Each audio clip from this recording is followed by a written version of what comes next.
नमस्कार दोस्तों। आज मैं आपके साथ कुछ ऐसी बातें साझा करने जा रहा हूं जो हर हिंदू को जाननी चाहिए। ये वो बातें हैं जो हमारी संस्कृति की नींव हैं और जिन्हें जानकर आपको गर्व होगा कि आप इस महान परंपरा का हिस्सा हैं। दोस्तों, अगर आप इस चैनल पर नए हैं तो सबसे पहले सब्सक्राइब बटन दबाएं और घंटी का बटन भी दबाएं ताकि ऐसी और भी महत्वपूर्ण जानकारियां आप तक पहुंच सकें। और हाँ, अगर ये वीडियो आपको पसंद आए तो लाइक करना बिल्कुल ना भूलें। पहली महत्वपूर्ण बात है हमारे वेदों में छुपा वैज्ञानिक ज्ञान। दोस्तों, क्या आप जानते हैं कि हजारों साल पहले लिखे गए हमारे वेदों में ऐसी वैज्ञानिक बातें हैं जिन्हें आधुनिक विज्ञान अब जाकर सिद्ध कर पा रहा है। ऋग्वेद का नासदीय सूक्त ब्रह्मांड की उत्पत्ति के बारे में बताता है।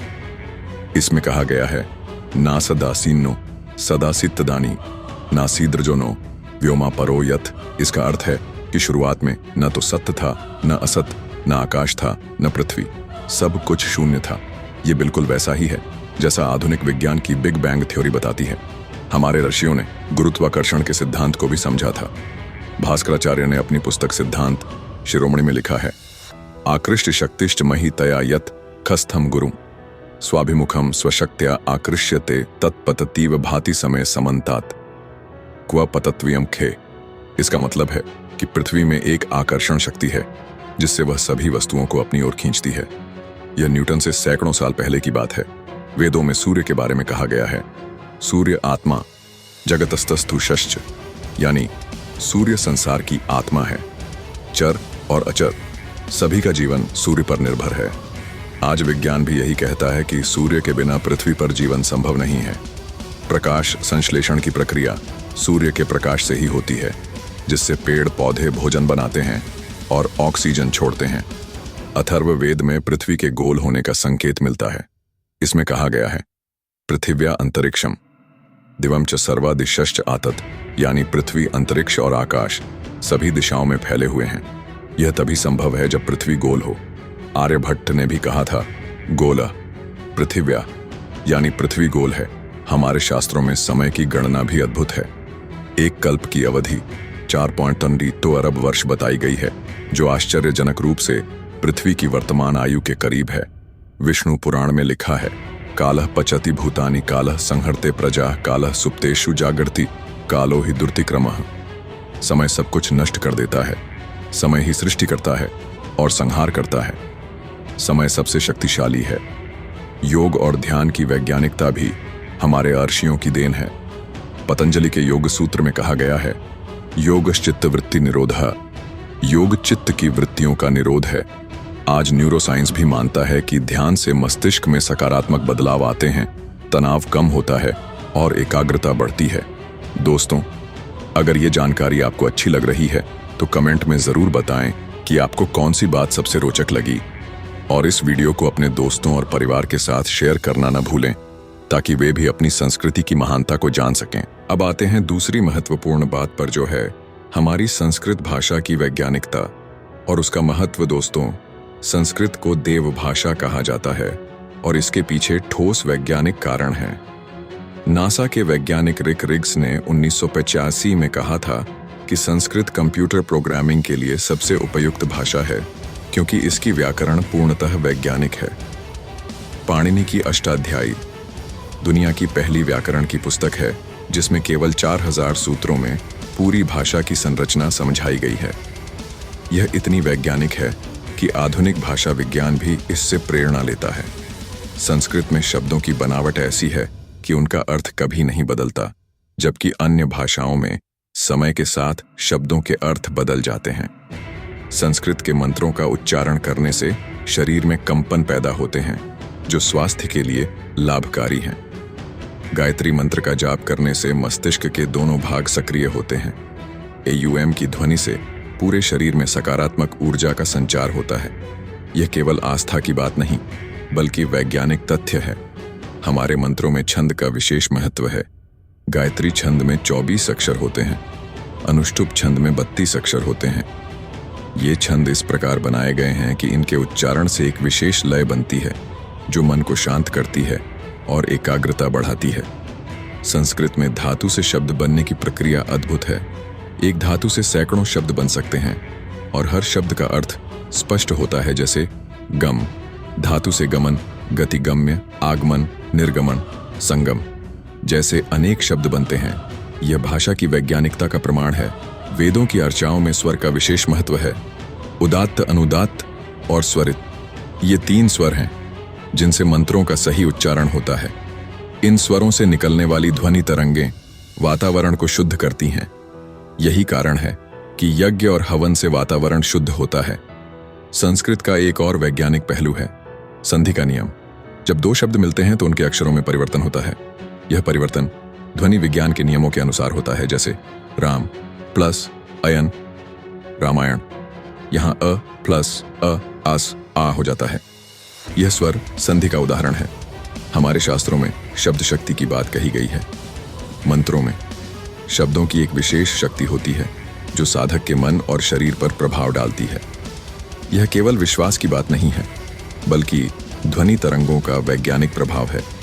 संस्कृत भाषा में लिखे गए ग्रंथों में ज्ञान का अथाह भंडार है। चरक संहिता और सुश्रुत संहिता में चिकित्सा विज्ञान है। वास्तुशास्त्र में भवन निर्माण का विज्ञान है। ज्योतिष शास्त्र में खगोल विज्ञान है। धनुर्वेद में युद्ध कला है। गांधर्व वेद में संगीत का विज्ञान है। दोस्तों, क्या आप जानते हैं कि संस्कृत में लिखे गए नाटकों में भी वैज्ञानिक सोच दिखाई देती है?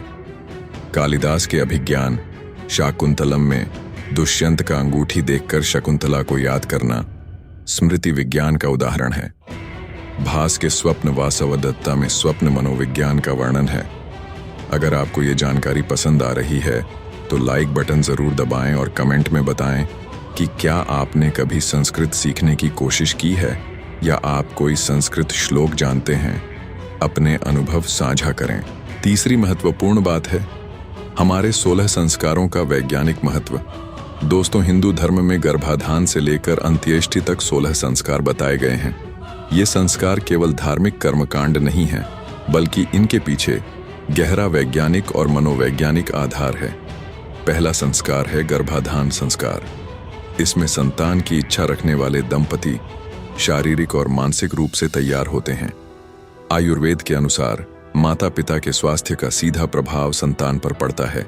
इसलिए गर्भाधान से पहले शरीर शुद्धि और मन की शुद्धता पर जोर दिया जाता है।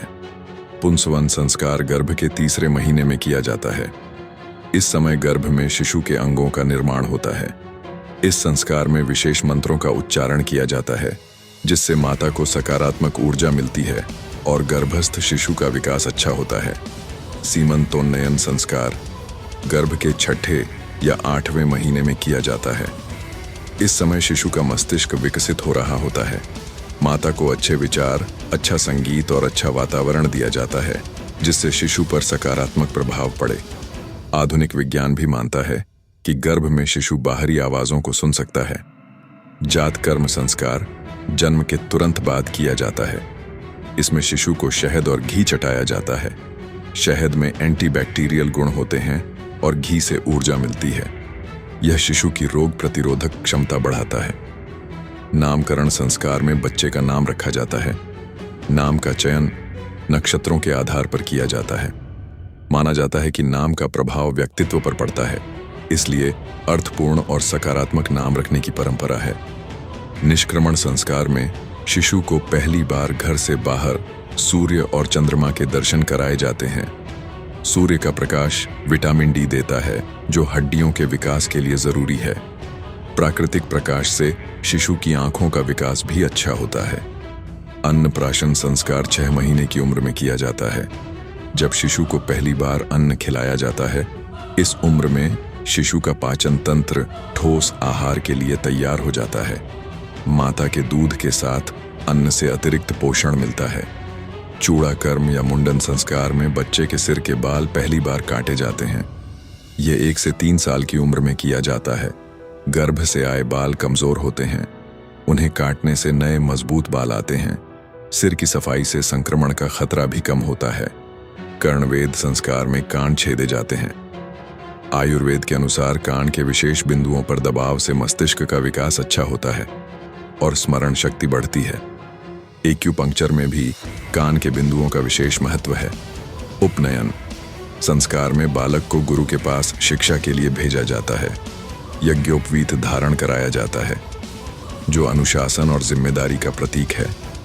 इस उम्र में बच्चे का मस्तिष्क सीखने के लिए सबसे अधिक तैयार होता है। वेदारंभ संस्कार में विधिवत वेदों का अध्ययन शुरू किया जाता है। वेदों के मंत्रों के उच्चारण से वाणी शुद्ध होती है और बुद्धि का विकास होता है। स्मरण शक्ति बढ़ती है और एकाग्रता में सुधार होता है। केशांत संस्कार किशोरावस्था में किया जाता है, जब पहली बार दाढ़ी मूंछ के बाल काटे जाते हैं। यह युवावस्था में प्रवेश का प्रतीक है। इस समय शरीर में हार्मोनल बदलाव होते हैं और व्यक्तित्व का विकास होता है। समावर्तन संस्कार शिक्षा पूर्ण होने पर किया जाता है, जब विद्यार्थी गुरुकुल से घर लौटता है। यह गृहस्थ जीवन की तैयारी का समय है। व्यक्ति समाज में अपनी जिम्मेदारियों के लिए तैयार होता है। विवाह संस्कार में दो आत्माओं का मिलन होता है। सप्तपदी के 7 वचन जीवन भर साथ निभाने का संकल्प है। अग्नि को साक्षी मानकर लिए गए वचन मनोवैज्ञानिक रूप से दंपति को एक दूसरे के प्रति प्रतिबद्ध बनाते हैं। वानप्रस्थ संस्कार में व्यक्ति सांसारिक जिम्मेदारियों से मुक्त होकर आध्यात्मिक जीवन की ओर बढ़ता है। यह जीवन के अंतिम चरण की तैयारी है, जब व्यक्ति अपने अनुभवों को समाज के साथ साझा करता है। अंत्येष्टि संस्कार मृत्यु के बाद किया जाता है। शरीर को अग्नि में समर्पित करना पर्यावरण की दृष्टि से भी उचित है। यह पंचतत्वों में विलीन होने की प्रक्रिया है, जो प्रकृति के चक्र को पूरा करती है। ये 16 संस्कार जीवन के हर महत्वपूर्ण मोड़ पर व्यक्ति को तैयार करते हैं। शारीरिक, मानसिक और आध्यात्मिक विकास के लिए एक वैज्ञानिक ढांचा प्रदान करते हैं। दोस्तों, अब तक आपने जाना कि हमारी संस्कृति कितनी वैज्ञानिक और व्यवस्थित है। अगर ये जानकारी आपको अच्छी लग रही है तो इसे ज़्यादा से ज़्यादा लोगों तक पहुंचाएं, शेयर करें और अपने विचार कमेंट में ज़रूर बताएं। अब मैं आपको बताता हूं कुछ और महत्वपूर्ण बातें जो हमारी संस्कृति की वैज्ञानिकता को दर्शाती हैं। दोस्तों, हमारे त्योहारों के पीछे भी वैज्ञानिक कारण है। होली का त्योहार वसंत ऋतु में मनाया जाता है, जब मौसम बदल रहा होता है। इस समय वातावरण में बैक्टीरिया बढ़ जाते हैं। होलिका दहन की अग्नि से वातावरण शुद्ध होता है। रंगों में औषधीय गुण होते हैं। पलाश के फूलों से बना गुलाल त्वचा के लिए लाभकारी है। दीपावली पर दिए जलाने की परंपरा है। इस समय मौसम में नमी होती है, जिससे कीट पतंगे बढ़ जाते हैं। दियों की रोशनी और गर्मी से ये कीट नष्ट होते हैं। घर की सफाई से रोगाणु दूर होते हैं। रंगोली बनाने से सकारात्मक ऊर्जा आती है। नवरात्रि के 9 दिन उपवास करने से शरीर की शुद्धि होती है। पाचन तंत्र को आराम मिलता है। विषाक्त पदार्थ शरीर से बाहर निकलते हैं। फलाहार से विटामिन और मिनरल्स मिलते हैं, जो रोग प्रतिरोधक क्षमता बढ़ाते हैं। मकर संक्रांति पर तिल और गुड़ खाने की परंपरा है। सर्दी के मौसम में तिल शरीर को गर्मी देता है। गुड़ रक्त शुद्ध करता है और पाचन में सहायक है। पतंग उड़ाने से सूर्य की किरणों से विटामिन डी मिलता है। शिवरात्रि की रात जागरण करने से शरीर की जैविक घड़ी रीसेट होती है। बेल पत्र चढ़ाने से वातावरण शुद्ध होता है। बेल के पत्तों में एंटीबैक्टीरियल गुण होते हैं, जो रोगाणुओं को नष्ट करते हैं। हमारे रीति रिवाजों में भी विज्ञान छुपा है। नमस्ते करने से दोनों हाथों का दबाव एक्यूप्रेशर का काम करता है। पैर छूने से रीढ़ की हड्डी में खिंचाव आता है और रक्त संचार बेहतर होता है। तिलक लगाने से आज्ञा चक्र सक्रिय होता है। हमारे घरों में तुलसी का पौधा लगाने की परंपरा है। तुलसी ऑक्सीजन देती है और वातावरण को शुद्ध करती है। इसमें एंटीवायरल और एंटीबैक्टीरियल गुण होते हैं। तुलसी का सेवन रोग प्रतिरोधक क्षमता बढ़ाता है। पीपल के पेड़ की पूजा का भी वैज्ञानिक कारण है। पीपल रात में भी ऑक्सीजन देता है। इसकी छाया में बैठने से मन शांत होता है। पीपल के पत्तों से कई रोगों की दवाइयां बनती हैं। हमारे भोजन की परंपराओं में भी विज्ञान है। भोजन से पहले हाथ धोना स्वच्छता के लिए जरूरी है। जमीन पर बैठकर भोजन करने से पाचन अच्छा होता है। दाल चावल रोटी सब्जी का संयोजन संतुलित आहार है। व्रत उपवास की परंपरा शरीर की सफाई के लिए है। एकादशी का व्रत पाचन तंत्र को आराम देता है। सोमवार का व्रत मन की शांति के लिए है। विभिन्न व्रतों से शरीर का डिटॉक्सिफिकेशन होता है। हमारे मंदिरों की वास्तुकला भी वैज्ञानिक है। गर्भगृह में प्रतिमा के नीचे तांबे की प्लेट होती है जो पृथ्वी की चुंबकीय ऊर्जा को केंद्रित करती है। घंटे की आवाज से निकलने वाली तरंगें वातावरण को शुद्ध करती हैं। प्रदक्षिणा करने से शरीर में रक्त संचार बेहतर होता है। मंदिर की परिक्रमा दक्षिणावर्त करने से पृथ्वी के चुंबकीय क्षेत्र के अनुकूल चलते हैं, जिससे सकारात्मक ऊर्जा मिलती है। चरणामृत में तुलसी दूध, शहद, गंगा जल मिलाया जाता है। ये सभी तत्व स्वास्थ्य के लिए लाभकारी हैं। तांबे के पात्र में रखे जल में तांबे के गुण आ जाते हैं जो रोगाणुओं को नष्ट करते हैं। हमारे संगीत में भी विज्ञान है। विभिन्न राग अलग अलग समय पर गाए जाते हैं। सुबह के राग मन को जागृत करते हैं, शाम के राग शांति देते हैं, रात के राग नींद लाने में सहायक हैं।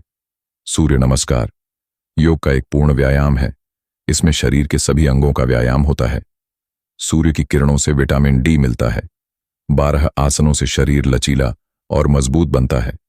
प्राणायाम से श्वसन तंत्र मजबूत होता है। अनुलोम विलोम से मस्तिष्क के दोनों भाग संतुलित होते हैं। भ्रामरी से तनाव कम होता है। कपाल भाति से विषाक्त पदार्थ बाहर निकलते हैं। हमारे शास्त्रों में आयुर्वेद का ज्ञान है जो स्वास्थ्य का संपूर्ण विज्ञान है। त्रिदोष सिद्धांत वात पित्त कफ शरीर के संतुलन की बात करता है। आर्तुचर्या में मौसम के अनुसार जीवन शैली बताई गई है। दिनचर्या में ब्रह्म मुहूर्त में उठना शरीर की जैविक घड़ी के अनुकूल है। इस समय वातावरण में ऑक्सीजन अधिक होती है। मन शांत और एकाग्र होता है। सूर्योदय से पहले उठने से दिन भर ऊर्जा बनी रहती है। पंचकर्म शरीर की गहरी सफाई की विधि है। वमन, विरेचन, बस्ती नस्य, रक्त मोक्षण से शरीर के विषाक्त पदार्थ निकलते हैं। यह आधुनिक डिटॉक्स थेरेपी से कहीं अधिक प्रभावी है। हमारी रसोई में मसाले औषधि का काम करते हैं। हल्दी एंटीसेप्टिक है। जीरा पाचन में सहायक है। धनिया ठंडक देता है। काली मिर्च कफ नाशक है। अदरक वात नाशक है। दोस्तों, ये सभी बातें दिखाती हैं कि हमारी संस्कृति कितनी समृद्ध और वैज्ञानिक है। हमारे पूर्वजों ने जो ज्ञान दिया है वह आज भी प्रासंगिक है। बस जरूरत है उसे समझने और अपनाने की। मैं आशा करता हूं कि इस वीडियो से आपको अपनी संस्कृति पर गर्व करने के और भी कारण मिले होंगे। अगर ये जानकारी आपको अच्छी लगी हो तो इसे अधिक से अधिक लोगों तक पहुंचाएं। लाइक करें, शेयर करें और चैनल को सब्सक्राइब करना न भूलें। कमेंट में ज़रूर बताएं कि इनमें से कौन सी बात आपको सबसे ज़्यादा प्रभावित करती है और आप अपने जीवन में इनमें से किन चीज़ों को अपनाते हैं। आपके विचार और अनुभव दूसरों के लिए प्रेरणा बन सकते हैं। अगली वीडियो में मैं आपके लिए और भी रोचक जानकारी लेकर आऊँगा। तब तक के लिए नमस्कार। जय हिंद, जय भारत।